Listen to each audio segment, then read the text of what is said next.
Bonjour à tout le monde, bonsoir. Tout dépend de l'heure à laquelle nous nous retrouvons. Si vous nous suivez, n'oubliez pas le modus operandi. N'oubliez pas de lever le pouce en l'air et de nous encourager. Cela permet évidemment aussi, entre autres, d'éviter les pièges des algorithmes. Et puis surtout, n'oubliez pas de partager pour que notre communauté devienne beaucoup plus importante.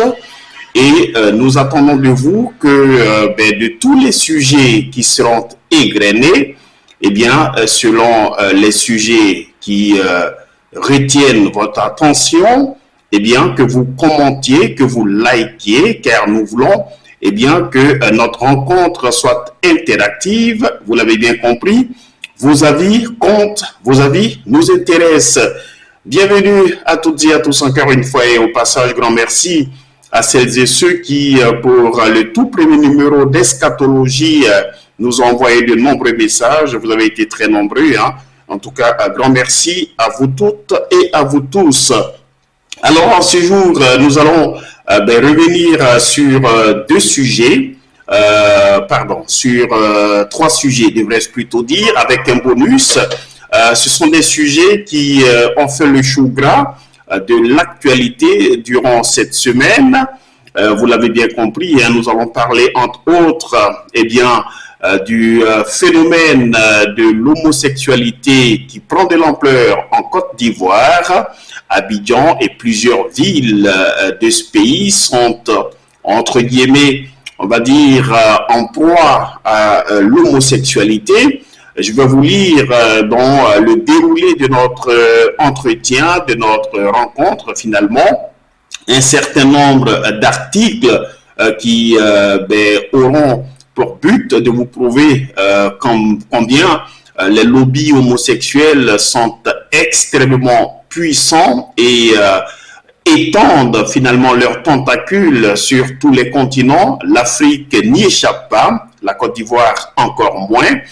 Nous allons en parler. Et puis, s'il y a évidemment un sujet qui, là aussi, a bousculé toutes les colonnes des médias et a fait la une, on va dire, de toutes les publications sur les réseaux sociaux, c'est bien évidemment cette énième tentative de déstabilisation du pouvoir burkinabé, celui du capitaine Ibrahim Traoré, celui qui a justement institué cette nouvelle devise pour booster, on va dire, le patriotisme au pays des hommes intègres, à savoir, la patrie ou la mort, nous vaincrons. Je vous ferai écouter ou réécouter, c'est selon un audio dans lequel, vous allez le voir, ça fait vraiment froid dans le dos, on se pose pas mal de questions sur la psychologie des Africains ou de certains Africains, pour ne pas mettre tout le monde dans le même paquet. Et là aussi, on va tenter justement d'en parler à notre façon. Débutons tout de suite avec ce sujet qui décidément vient se rajouter aux nombreux sujets dont la France est désormais coutumière.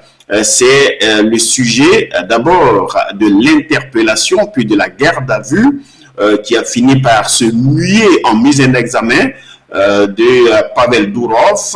Il est le fondateur et PDG de la plateforme Telegram. Alors, qui est l'homme? État des lieux, connaissance avec Pavel Durov et juste derrière, on en reparle. Qui est Pavel Durov, le PDG de Telegram, dont la garde à vue a été prolongée après son interpellation à l'aéroport du Bourget ce samedi. Il est franco-russe, il a 39 ans et il est le cofondateur de la messagerie instantanée cryptée Telegram créée en 2013. Sa fortune actuelle est estimée à plus de 15 milliards de dollars, mais il faut savoir que Pavel Durov est populaire depuis 2006. Fraîchement diplômé de l'université de Saint-Pétersbourg, le pro de l'informatique lance un réseau social semblable à Facebook appelé VKontakte, ce qui lui vaudra sa comparaison avec Mark Zuckerberg. Wagner. C'est un fervent opposant de Vladimir Poutine. Il a notamment refusé de transmettre des données personnelles sur des manifestants ukrainiens en 2014. Le milliardaire a 4 nationalités, russe, française, mais aussi christophienne et émirienne. D'ailleurs, dans l'Hexagone, son nom est francisé et s'appelle officiellement Paul Durov. Mais l'information la plus insolite reste le fait qu'il se revendique être le père biologique de plus de 100 enfants. De nature solitaire, Pavel Durov aurait fait des dons de sperme dans des dizaines de pays. Le milliardaire a d'ailleurs déjà fait part de sa volonté de donner accès à son ADN pour que les enfants puissent se retrouver entre eux. Pour rappel, le fondateur de Telegram est accusé de ne pas modérer la messagerie cryptée sur laquelle se trouvent de nombreuses activités illégales. Eh bien voilà, le décor est planté, hein. Pavel Durov qui désormais est mis en examen. On va tenter de voir les réactions qui ont fusé d'un peu partout. D'abord, les Émirats Arabes Unis qui se disent mécontents de l'arrestation de Pavel Durov en France. Interpellé, hein, je le rappelle, par la police aux frontières, ce fut le samedi dernier. Eh bien, le patron de la plateforme Telegram a été mis en examen et placé sous contrôle judiciaire depuis le mercredi de cette semaine, donc le mercredi 28 août. Il est notamment soupçonné, on va le dire juste pour faire de la précision, hein, il est soupçonné bien, de complicité d'administration d'une plateforme en ligne pour permettre une transaction illicite en bande organisée et de blanchiment de crimes ou de délits en bande organisée.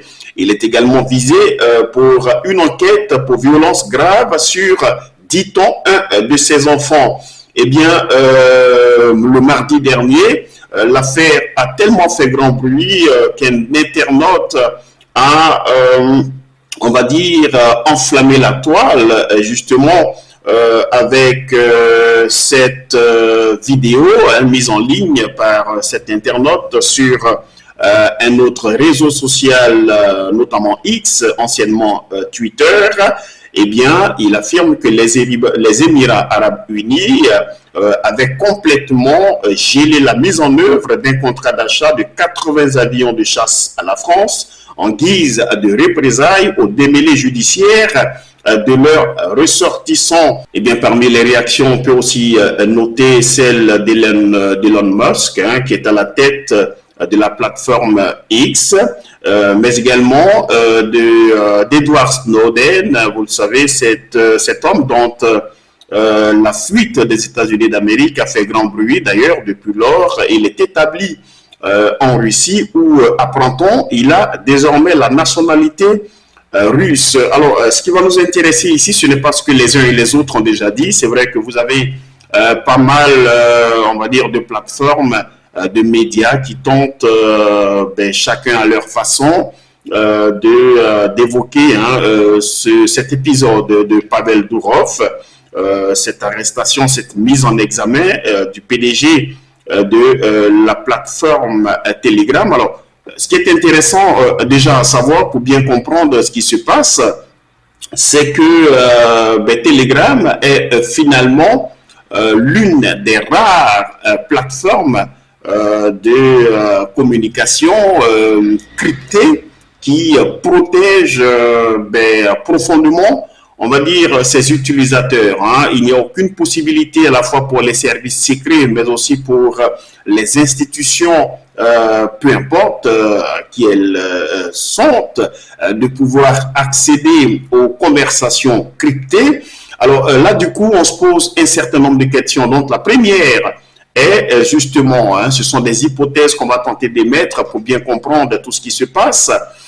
Est-ce que finalement, cette mise en examen de Pavel Durov ne résulte pas, on va dire, d'une sorte de mise en scène qui permettrait à un certain nombre de grandes puissances de faire pression sur l'homme d'affaires russe pour que justement il puisse donner les clés, donnant ainsi accès à certaines conversations cryptées, et cela dans un contexte de guerre froide, mettons cela entre guillemets, en tout cas de guerre entre le bloc occidentalo-otanien et la Russie. On peut bien se douter que la sécurité qu'il y a sur Telegram peut notamment protéger un certain nombre d'officiels de la Russie, mais pas que, en tous les cas pour ce qui concerne des conversations qu'ils auraient dans le cadre justement de cette guerre en Ukraine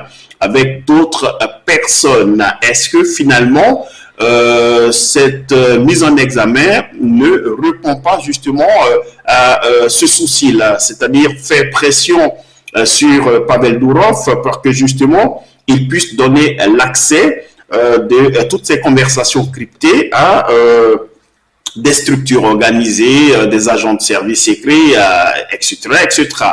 Et puis la deuxième hypothèse, là encore, on se la pose.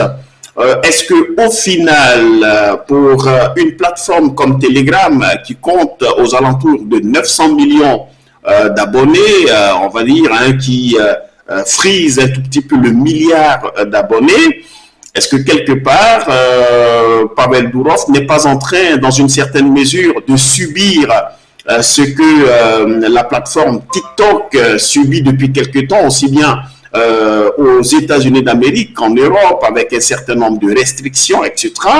Au final, est-ce que quelque part aussi, il ne s'agit pas de casser l'élan, on va dire, d'une plateforme hyper sécurisée, avec une personnalité qui, même si elle a la nationalité française, américaine, enfin la nationalité française et 4 autres nationalités, reste quand même un citoyen russe.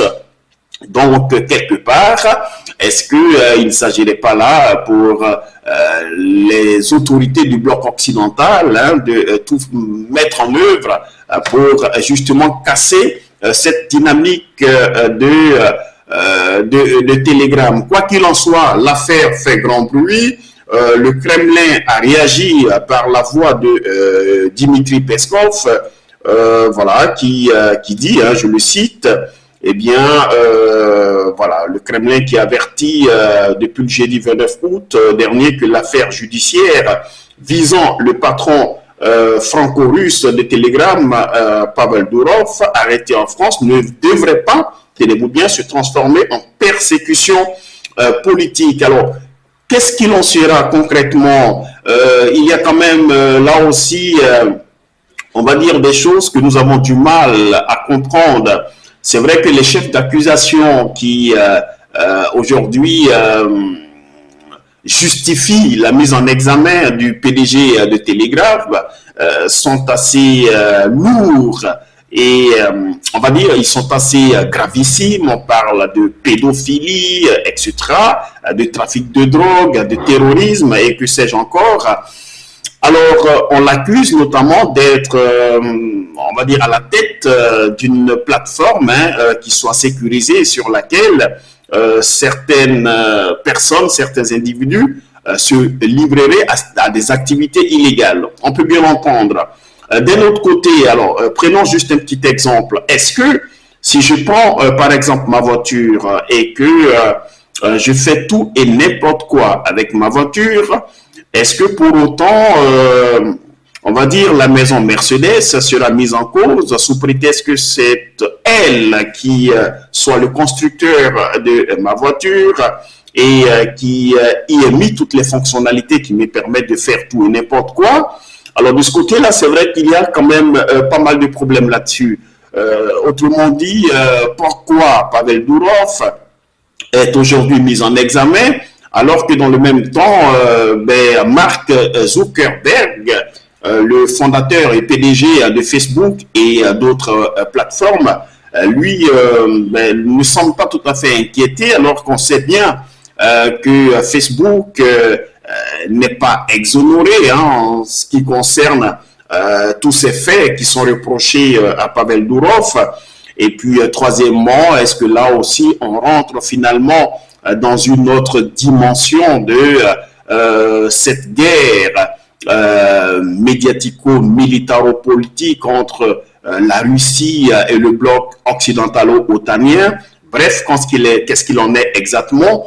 On suivra tout cela de près. En tous les cas, la crainte ici, c'est que au terme de cette mise en examen qui va évidemment déboucher par un procès, si d'ici là les choses ne s'arrangent pas, eh bien la crainte c'est que s'il n'y a pas condamnation eh bien, que la France, mais surtout le pouvoir de Emmanuel Macron sorte fortement fragilisé? Quel sera désormais le niveau de confiance que les hommes d'affaires vont placer, eh bien, en France, à la France, aux autorités françaises? C'est une question qui mérite d'être posée. Est-ce que le fait que certains accusent la France d'être systématiquement aux ordres de Washington est de nature à rassurer les investisseurs, les hommes d'affaires, voilà, les entreprises, bref, toutes ces questions, si on se les pose. Et puis, qu'en est-il exactement de ces milliardaires, ces hommes d'affaires en France même, qui, pour des raisons ou pour d'autres, peut-être ne seraient pas forcément alignés sur la même position idéologico-politique que, on va dire, que les autorités françaises, que les États-Unis d'Amérique. Qu'est-ce qu'il en est? Est-ce que ces personnes-là doivent craindre ou peuvent craindre justement pour leur business? Ça soulève autant de questions. Et à l'inverse, s'il est condamné, là aussi, ce sera un véritable problème. Je l'ai dit tantôt, Pavel Durov, dont l'entreprise, le siège de Telegram est basé aux Émirats, pardon, à Dubaï. Il est, comment dire, naturalisé et des Émiratis. Qu'est-ce qu'il va en être justement des rapports entre la France et ces pétromonarchies? Concrètement, comment est-ce que d'autres créateurs ou concepteurs de plateformes vont prendre les choses? Est-ce que là aussi le monde arabe, de façon générale, ne va pas un tout petit peu se rétracter contre la France, d'autant qu'il serait peut-être un peu plus facile de prendre position contre la France que de le faire ouvertement contre les États-Unis d'Amérique ou même la Russie ou encore la Chine. Et donc là, visiblement, Emmanuel Macron, on a envie de dire, a ouvert une boîte de Pandore après l'épisode des Gilets jaunes, après la gestion de la crise sanitaire et bien d'autres épisodes qui ont marqué eh bien, son passage à la tête de l'État français. Voilà que cette autre affaire vient encore une fois pour assombrir le tableau. Alors, qu'est-ce que vous en pensez? Nous attendons vos commentaires, hein, que vous soyez en Afrique ou ailleurs. Que pensez-vous de la mise en examen du PDG de Telegram, qui, soit dit en passant, a bénéficié d'une publicité gigantesque depuis sa mise en examen? On parle de lui quasiment partout. Qu'est-ce que vous pensez de l'attitude des autorités françaises, d'autant qu'on apprend en filigrane, et c'est un journal français qui l'a révélé, eh bien que Pavel Durov se serait rendu en France sur invitation d'Emmanuel Macron. Il devait dîner avec le président français, alors ce qui ressemble évidemment à un guet-apens, un véritable piège. Est-ce que là, vous avez des commentaires à faire? Si oui, nous attendons vos commentaires. Vous nous les écrivez. Évidemment, les uns et les autres vont rebondir à ce que vous allez dire et ça nous permettra justement de savoir concrètement ce que vous pensez de tout cela. Tout de suite, sans plus attendre, allons pour un deuxième sujet. Celui-là, il est extrêmement brûlant. Il est brûlant. Il concerne directement les Africains. J'ai parlé tout à l'heure de la psychologie des Africains. Que veulent les Africains concrètement? Est-ce que l'Afrique est condamnée à être à la traîne des autres continents? Est-ce que l'Africain lui-même est bien conscient de ce que quelque part il est peut-être dans une certaine mesure le frein à main qui, comment dire, bloque l'avancée du continent? Bref, je vous laisse écouter cette conversation qui a fuité. C'est une conversation entre un officier supérieur de l'armée burkinabé et un individu, on va nommer simplement un individu X, comment dire, un audio dans lequel il est question de planification, il est question de déstabilisation il est question de coup d'État, voire même d'assassinat. Et tout cela pourquoi? Je vous laisse suivre, on en reparle. Oui, ça va, on rend grâce. On regarde les événements à gauche, à droite là. Tout à fait. C'est pas simple. Mais grâce à vos prières, en tout cas, on compte au moins Voilà. gérer cette situation rapidement. Sinon, vraiment, c'est pas facile. Donc c'est par rapport à ça que le grand frère a dit de te contacter. Ouais, c'est ça. Hein. Voilà. Un topo de ce qu'il y a, il y a déjà à ton niveau. C'est ça. Hein. Il n'y a même pas de problème. Sinon, effectivement, on s'est eu au téléphone. Oui. On avait eu à échanger pas mal sur beaucoup de sujets. Voilà. Donc, je lui avais donné mon accord. Je lui ai dit, bon, c'est question, on va mettre tout en prière. Oui. Voilà, et puis voir maintenant comment on peut peut-être essayer ça dans les jours à venir. D'accord. Voilà. Donc, je lui disais vraiment, il faudrait que... On ne peut pas réussir à bouger comme ça. Voilà. Ah, c'est ça. Hein. Voilà. Ok. C'est pas que tu pourras te libérer encore. Oui. Mais déjà, ce que je demande, c'est de me faire déjà comment toi tu lis la situation en cours là.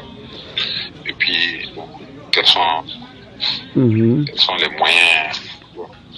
moyens, que tu penses pouvoir disponibiliser quoi. Ok. J'avais déjà fait un point. Vous dit qu'il fallait qu'on accélère, puisque si déjà on laisse même déjà histoire de, comment on appelle, la force spéciale de l'AIS là se mettre en place là. Ça c'est fini. Ça c'est fini. Pour être honnête, ça serait un peu très difficile. Donc ce qu'il y a lieu, c'est déjà anticiper ça rapidement. Bon, il y a 3 racines de l'arbre en tout cas qu'il faudrait vraiment mettre en urgence, les déraciner. Voilà, il y a côté sur les VDP. Voilà, il faut rapidement faire tout possible déjà. Les démoraliser, comme on a l'habitude de le dire. Puis quand ceux des ronds-points de Ouagadougou là, les Indiens, voilà, je suis en train de mettre un truc en place à Ouagadougou. Et comme je le disais au grand frère, c'est manque de moyens. Puisque aujourd'hui pour aborder les gens, c'est comme on le dit là. C'est pas facile. Il y a des gens qu'on peut déjà définir déjà leur vision. Mais vu que actuellement, avec la situation de Ouagalais et de Burkinabé en particulier là, voilà, donc je suis en train de mettre un système en place. Mais déjà, il y a quelqu'un que j'ai contacté hier nuit qui a promis de me revenir dans la journée d'aujourd'hui. Donc je vais attendre son retour pour ne pas qu'on se précipite pour faire quoi que ce soit. Et ces leaders-là, j'ai 4 leaders que je suis en train de vouloir peut-être détourner leur vigilance. Et si ces gens-là, je l'ai dans mon lot, je crois que le reste, là, Inch'Allah, ça va aller. Voilà, côté VDP aussi. Voilà, ça, il n'y a pas de problème. D'accord. Je peux déjà donner l'assurance à 40%. On va essayer de... T'as des bons relais là-bas? Non, si c'est ça seulement, ça, c'est même pas un problème. Ça, c'est un rien de temps. Un rien de temps seulement. Voilà, vu que déjà même eux-mêmes, ils sont déjà souffrants. À l'intérieur, même, ils ne s'attendaient pas à ce qui se passe actuellement là. Donc ça fait que eux, c'est un rien de temps. Et je peux donner l'assurance qu'il n'y a pas de problème. Le seul problème qui va nous coincer là, c'est les gars des ronds-points là. Les illettrés qui sont là-bas, qui ne comprennent pas, qui se donnent un peu aux choses là. C'est un peu compliqué. Ok, je vois. Voilà. Mais j'ai déjà pu contacter au moins 2 personnes qui vont essayer de les infiltrer un peu. Dans les cas contraires, c'est de créer une insécurité totale même dans les différentes villes là. Pour pouvoir les révolter. Ok. Vous connaissez le Burkinabé en tant que tel. Non. Voilà. Les disperser un petit peu. Voilà, merci. Non, c'est surtout ça, c'est ce que je suis en train de dire. C'est tout ça qui fait partie de l'insécurité là. Voilà, c'est de brouiller déjà que ce soit dans les différentes villes là. chaque jour que Dieu donne. Donc Dieu voit comment on pourrait au moins s'arranger avec des éléments qui seront sur place là-bas. Voilà, qui vont tendre quelques trucs insécuritaires aggravés. Voilà, pouvoir les révolter. Parce qu'une fois seulement, c'est quand tu es à la sécurité que tu sors, tu fais tes conneries. En tout cas. Voilà. Hier, il a plu de l'autre côté, donc le réseau était bizarre. Bon, j'ai pris le dernier car aussi aux environs de 23h là. Ok. Donc, je suis arrivé à 4h du matin à Ouaga. Ok. Je suis même pas assis, j'ai transféré en même temps direct. On rencontre le responsable du détachement là. On a un détachement là-bas. Oui, oui. Mais c'est pour les VDP. Ok. Ok. Voilà. D'accord. Avant-hier, on a coordonné. Ok. Donc, je suis en train de... Je viens juste à peine d'arriver. Il m'a dit qu'il n'est pas là, mais il va arriver dans un moment à l'autre. Voilà, ce que c'est que l'Afrique. Doit-on commencer par nous remémorer tout ce qui s'est passé sur ce continent, du Camerounais Oumyobé, comment dire, dont l'assassinat sauvage et barbare s'est fait avec la complicité de Camerounais, de celle de Sylvanus Olympio, le Togolais, dont l'assassinat lâche et barbare s'est fait avec la complicité des Togolais, de l'assassinat lâche, barbare de Patrice Emery Lumumba, le Congolais, dont l'assassinat là aussi s'est fait avec la complicité des Congolais, devenus par la suite des Aïrois, puis redevenus des Congolais, c'est le cas aujourd'hui, et bien de l'assassinat de Isidore Thomas Sankara, le Burkinabé, le révolutionnaire, l'homme de la patrie ou la mort, nous vaincrons. Donc là aussi, l'assassinat s'est fait avec la complicité des Burkinabés qui étaient à l'époque des Voltaïques, puis sont devenus des Burkinabés. Donc le pays des hommes intègre cela par la volonté et la vision d'un homme, celle de Thomas Isidore Sankara, de la guerre en Côte d'Ivoire, et tout cela pour déstabiliser le pouvoir de Laurent Gbagbo avec tout ce que nous avons entendu, la Côte d'Ivoire qui serait un pays xénophobe, la Côte d'Ivoire avec le Sud qui refuserait que les nordistes s'habillent dans leurs vêtements traditionnels, prient Allah, etc., etc. On a entendu tout et n'importe quoi. Il y a eu plusieurs morts. Évidemment, ceux qui ont la magie du décompte final se sont arrêtés à 3000 morts dans ce dossier ivoirien. Là encore, pour la Côte d'Ivoire, il y a eu la complicité des Ivoiriens. Évidemment, Guillaume Soro a d'abord bataillé au sein même de la rébellion pour évincer Ibé, l'auteur justement de la tentative de coup d'État, puis leader en son temps de la rébellion. Et puis au final, Guillaume Soro est devenu donc le leader de cette rébellion-là.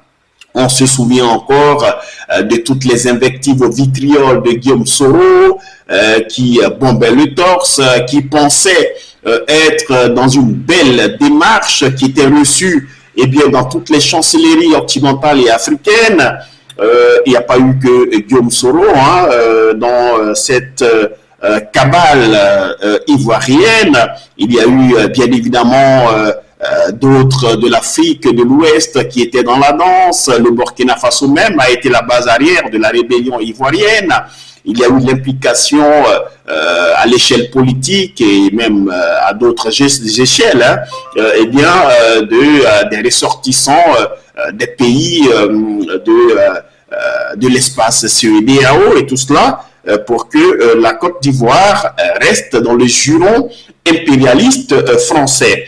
Et puis, évidemment, la liste est longue, la liste est extrêmement longue. On ne va pas tous citer ici toutes les victimes de cette bêtise africaine, de cette Afrique qui décidément a du mal à comprendre l'essentiel et le principal en même temps. Et là, voilà que, comme un sphinx renaît un certain Sankara bis, cette fois sous le nom de Ibrahim Traoré. Il est jeune, il aurait bien pu, comme l'ont fait ou comme le font beaucoup, accepter des espèces sonnantes et trébuchantes et justement garder pour lui le pouvoir contre des mallettes d'argent et contre un exil dolé, un peu comme l'a fait certain Yacouba Isaac Zida qui, dit-on, réside depuis le temps au Canada. Eh bien non, lui est resté patriote, il a décidé de se battre pour son pays, un tout petit peu, on va dire, même pas un tout petit peu, comme le fait Assimi Goïta du Mali, qui a été rejoint dans cette même dynamique par le général Abdourahmane Tiani du Niger.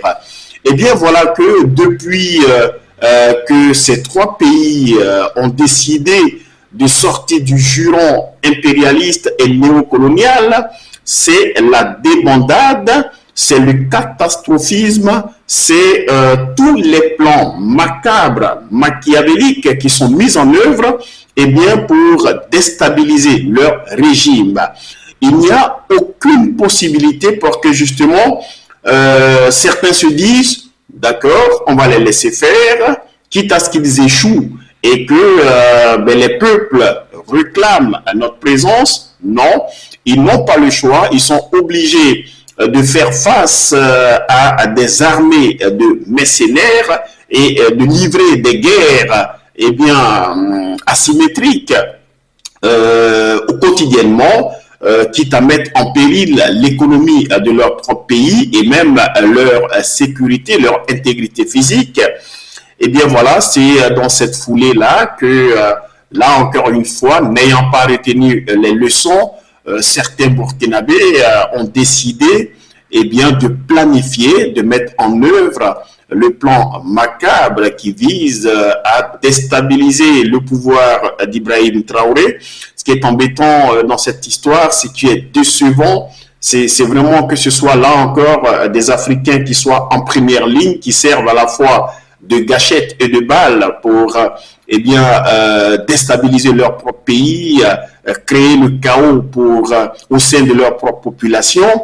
Et ceci nous emmène justement à nous poser la question de savoir si finalement nous devons réfuter cette thèse selon laquelle l'esclavage, qu'elle fut arabo-musulmane, qu'elle fut européenne ou transatlantique, n'aurait pas pu se faire sans la complicité des Africains. C'est vrai qu'il y a pas mal de manuels qui racontent que d'autres Africains sont ceux qui pourchassaient leurs propres compatriotes. À l'époque, on ne parlait pas de compatriotes, mais en tous les cas, qui pourchassaient leurs semblables pour les livrer aux esclavagistes afin qu'ils soient vendus. Et beaucoup ont réfuté cette thèse, expliquant justement que les gens voulaient tordre le cou à l'histoire, encore une fois, pour mettre sur le même plan, au même niveau, la responsabilité des Africains et celle des esclavagistes. Mais au final, plusieurs siècles après et plusieurs décennies après la colonisation, lorsqu'on voit tout ce qui se passe sur le continent, on est quand même tenté de se poser les bonnes questions. Et comment expliquer justement que des Africains soient si assoiffés d'argent et de pouvoir au point justement de vendre à la fois leurs frères et sœurs, parce qu'au fond, aujourd'hui, ce sont des peuples, et donc, se retrouver en train de planifier, de comploter, de mettre son intelligence, son énergie, son expertise au service du mal. Évidemment, tout cela est dommage, reconnaissons-le, quand on voit les Africains aujourd'hui qui meurent par centaines dans le désert, dans la Méditerranée, et ceux qui, entre guillemets, ont la chance d'arriver en Europe, aux États-Unis, et qui là sont face à leur désillusion, comprennent qu'ils doivent encore une fois batailler, dormir pour les uns à la belle étoile, pour les autres, eh bien, dans des gares, des trains, être obligés de faire la manche pour manger un petit quelque chose et malgré tout continuer à mentir à leurs amis et familles, rester au pays à travers des photos bling bling sur les réseaux sociaux. Et pour ceux qui, entre guillemets, sont un peu plus chanceux, se retrouvent obligés de faire des boulots qu'ils n'auraient jamais imaginé faire chez eux, avec cette illusion de croire qu'ils vont se faire beaucoup d'argent, et au final, quand ils établissent le comparatif entre ce qu'ils gagnent en termes de salaire et les charges qui vont avec, ben, certains font 10 ans, 20 ans sans jamais pouvoir se retrouver financièrement. Voilà. Il n'y a aucune possibilité, il ne faut pas se faire d'illusions pour l'Africain de créer une entreprise ici, si ce n'est peut-être des petits business, ça et là, parce que comme qui dirait, noir, c'est noir. Et lorsqu'on voit toutes ces réalités, qu'on comprend le potentiel de richesse qu'il y a sur le continent africain, et que au final, certains Africains, ben, par égoïsme, par méchanceté, par sorcellerie, ben, préfèrent simplement détruire plutôt que bâtir, alors qu'au final, ben, même lorsqu'ils font ça, je donnais tout à l'heure le cas de Guillaume Soro, hein, même après avoir fait tout ça, ben, ils se retrouvent dans l'engrenage des biens mal acquis, des comptes bloqués, du refus de visa, et voilà, donc au final, le combat, ils l'auront finalement mené pour rien. Voilà, ils vont se retrouver là, dans la galère. On sait tout petit peu comment ça se passe aujourd'hui, plus ou moins, pour les anciennes autorités nigériennes qui avaient été là aussi utilisées pour que sur les masses médias de l'Occident, qu'ils donnent des interviews à longueur de journée. Aujourd'hui, ils ont été totalement oubliés. Finalement, nous apprenons que le Nigeria s'est rapproché du Niger pour un réchauffement de bon voisinage, tant mieux. Cela n'empêche pas le Niger d'être dans la dynamique de l'AES, mais encore une fois, quand on voit ce qui s'est passé à Basolgo, au Burkina Faso, avec une centaine de morts, des blessés, des personnes désœuvrées, et que malgré tout, il y a des Burkinabés qui là aussi œuvrent justement pour détruire leur pays, on peut franchement, tout en restant fier d'être africain, se demander si nous n'avons pas un problème, et si dans les écoles en Afrique, on ne devrait peut-être pas revoir un tout petit peu le processus d'éducation au niveau des écoles, parce que bon, au final, tout ce qu'on apprend, en tout cas le cursus en lui-même, est très occidentalisé, hein, c'est une sorte de vestige laissé par les colons. Alors, est-ce qu'il ne faut pas revenir un tout petit peu à la morale, à l'éthique, à l'africaine, pour que peut-être très jeune, on comprenne un peu la nécessité du vivre ensemble. Nous, on se souvient par exemple que ben, à l'époque, dans les villages, hein, c'était un plat et tout le monde y mettait la main, il fallait respecter les adultes, etc. Tout le monde était au service de la communauté. Aujourd'hui, ça ne semble plus être le cas, c'est du chacun pour soi et le diable au contrôle. Et ma foi, c'est assez difficile. En tout cas, respect au capitaine Ibrahim Traoré, au général Abdourahmane Tiani et surtout au colonel Assimi Goïta. Comment l'oublier, cet homme fort-là? Respect à toutes les Maliennes, à tous les Maliens, à tous les Burkinabés, toutes les Burkinabés, également à toutes les Nigériennes et Nigériens. Le troisième sujet, il concerne la Côte d'Ivoire, avec une actualité plutôt brûlante qui est timidement relayée, on peut bien le comprendre, d'autant que le sujet, encore une fois, est devenu complexe du fait de la puissance des lobbies qui en ont fait leur affaire. On parle là de l'homosexualité en Côte d'Ivoire, de ce que les Ivoiriens appellent les woubi ou le woubisme.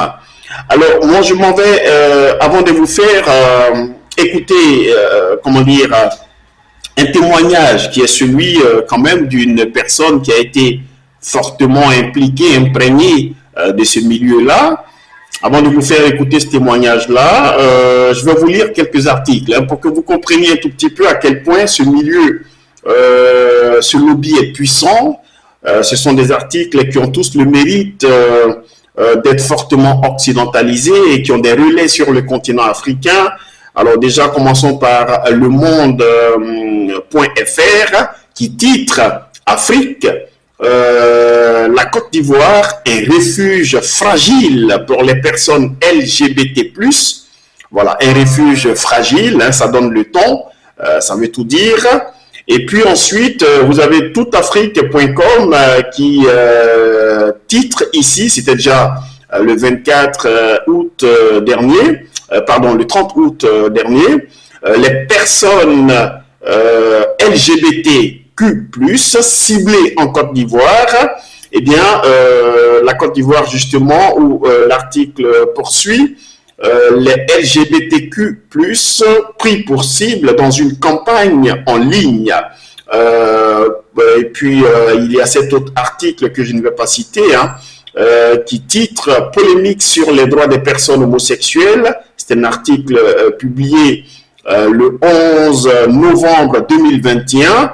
Cette fois-ci, on parle bien de l'article de RFI que je m'en vais vous lire de manière succincte et qui dit ceci: les droits des personnes homosexuelles devront encore attendre en Côte d'Ivoire. Dans le cadre d'une modification du code pénal, le gouvernement projetait d'ajouter au motif de discrimination proscrite par la loi, comme la race ou la religion. Vous voyez un peu qu'on place la race, et qui est d'ailleurs un concept bien européen, hein, la race et la religion. Encore une fois, la religion n'est pas, on va dire, ce n'est pas, alors je ne parlerai pas de concept, hein, mais en tous les cas, la religion telle qu'on la connaît aujourd'hui, là aussi, est un héritage des périodes coloniales, à la fois arabo-musulmanes et judéo-chrétiennes. Voilà, l'Afrique est plutôt spirituelle et ces religions-là,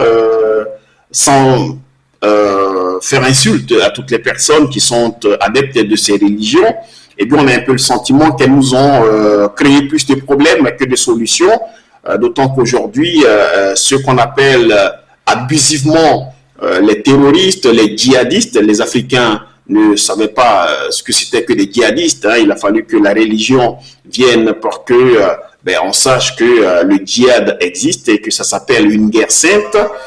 Je ne sais pas si ça existe des guerres saintes, mais en tous les cas, c'est un autre débat. Voilà, et je continue cet article-là. Eh bien,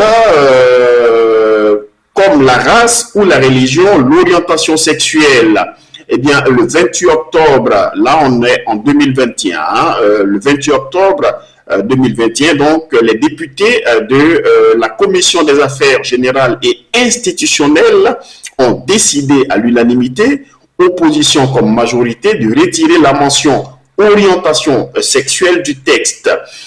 Mais la polémique ne retombe pas. Selon RFI toujours, alors que la mention orientation sexuelle a été retirée du projet de modification de l'article 226 du Code pénal sur les discriminations, il y a 2 semaines, soit eh bien, le mardi 9 novembre 2021, le groupe parlementaire, selon RFI, le groupe parlementaire pro-Gbagbo, on y vient, voilà, c'est toujours Gbagbo, comment parler d'un sujet polémique, un sujet à polémique, sans y mettre le nom de Laurent Gbagbo. Voilà, donc le groupe parlementaire pro-Gbagbo ravive la polémique. Dans une conférence de presse, Auguste Dago, porte-parole du groupe EDS, ne ménage aucun amalgame ni propos homophobes pour accuser le pouvoir de vouloir de facto, avec cette disposition, légaliser à terme le mariage homosexuel. L'orientation sexuelle englobe l'homosexualité, la zoophilie, la pédophilie, etc. La validation d'une telle loi entraînerait l'acceptation de la célébration des mariages homosexuels en Côte d'Ivoire, ce que les Ivoiriens, dans leur grande majorité, ne sont pas prêts à accepter. Un faux débat politicien retorque ce mercredi le porte-parole du gouvernement, Amadou Koulibaly, à l'issue du Conseil des ministres. Si en Côte d'Ivoire, les couples homosexuels ne sont pas reconnus juridiquement, l'homosexualité n'est pas illégale. Les personnes homosexuelles sont toutefois souvent stigmatisées dans la société et la loi ne les protège pas contre les discriminations, dixit RFI. Voilà. Et donc là, on revient un tout petit peu à ce qu'on disait avant ce sujet-là. La guerre en Côte d'Ivoire a été faite pour installer le messie de la finance, Alassane Dramane Ouattara, l'homme du Nord, le musulman, et que sais-je encore. Et aussi invraisemblable que cela soit, c'est encore une fois ce même pouvoir dirigé par Alassane Ouattara qui aujourd'hui est en première ligne pour la légalisation de l'homosexualité. Il y a parfois, on va dire, les témoignages de personnes qui ont vécu certaines réalités sont beaucoup plus édifiants que le narratif habituel et même les positions des uns et des autres. Je vous invite à suivre un jeune Ivoirien du nom de Fernandez Joly, je crois que c'est certainement un pseudonyme, Fernandez Joly.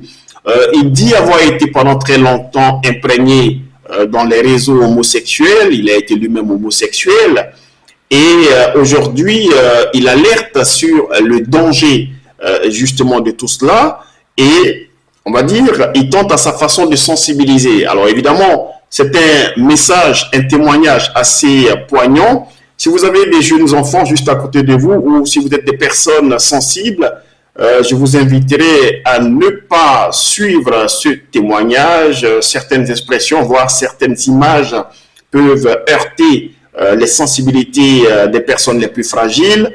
En tous les cas, nous suivons cela avant de boucler la boucle. Il y a beaucoup de choses. C'est un milieu où la jalousie est tellement installée. C'est un milieu où femme te jalouse, garçon te jalouse, gay te jalouse. Tu as des mauvais œils sur toi. Moi, je me suis fait empoisonner. Jusqu'aujourd'hui, je ne sais pas qui m'a empoisonné, mais personne ne le sait. Voilà ça ici. Je me suis fait empoisonner. Je vomissais le sang. Voilà ça ici. Parce que je sais dans quoi Dieu m'a levé, au fait. Je sais dans quoi Dieu m'a levé. Moi, j'étais couché sur le lit d'hôpital en train de vomir le sang. J'étais en train de vomir le sang. J'étais en train de vomir le sang. Et j'entendais les voix de loin. J'entendais les voix de loin. Comme si j'étais à Abidjan et...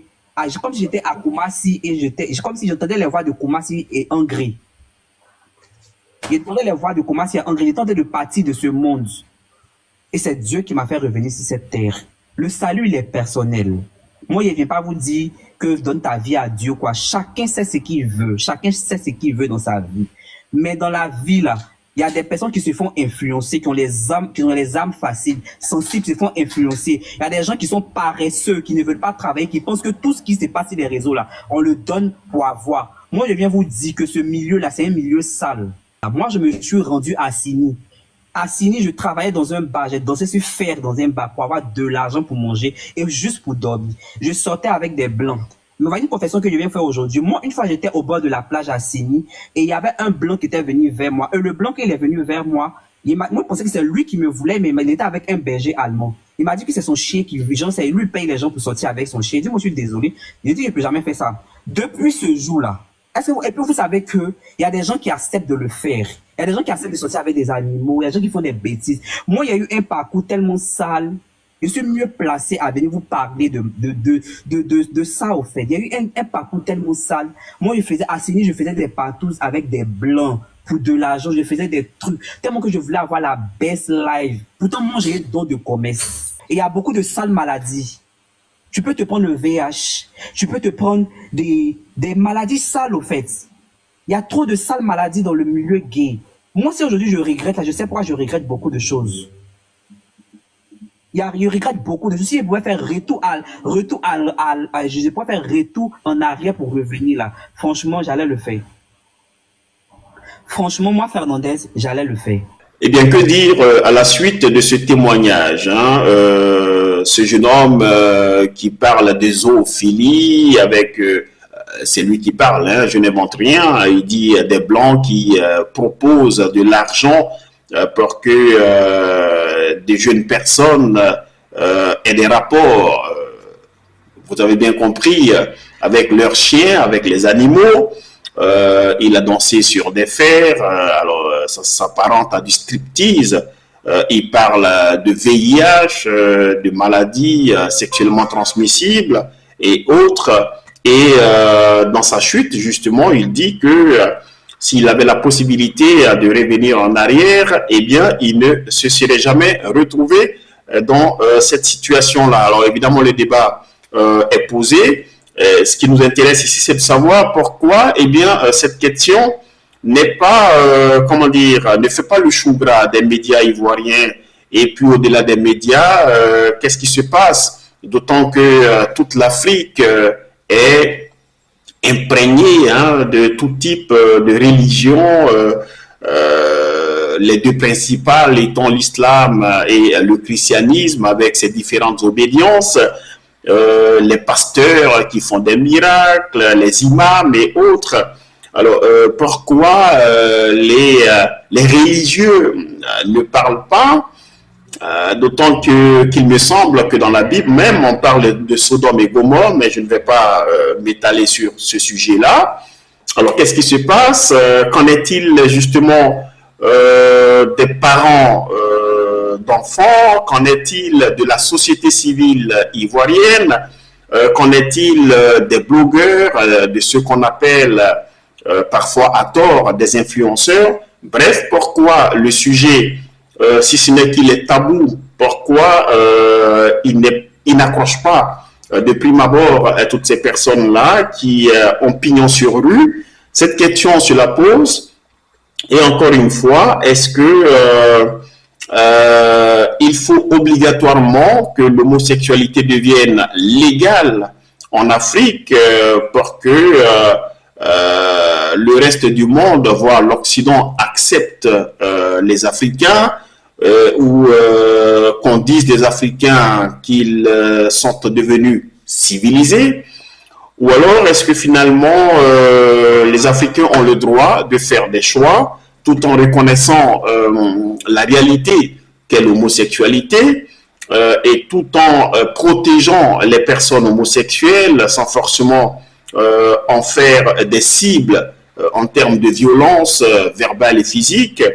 Est-ce que au final ça ne devrait pas peut-être en rester là que de placer sur le même pied d'égalité le mariage entre un homme et une femme et l'homosexualité avec ce qu'on connaît évidemment comme corollaire, parce que par la suite ça va dans comment dire les changements de sexe, on l'a bien vu, hein, en Europe, en France notamment, lors de l'ouverture des Jeux Olympiques en France. On a vu un tableau une scène qui s'appelle d'ailleurs La Scène, hein, qui a fait scandale, où finalement la représentation de Jésus et de ses apôtres a été remplacée par des drag queens, ce qui a beaucoup plus choqué encore une fois. C'est une personne dont on voyait les parties génitales, et puis surtout une fillette, une gamine, qui était au milieu de ces adultes-là, voilà, c'est une situation qui est assez cocasse tout de même.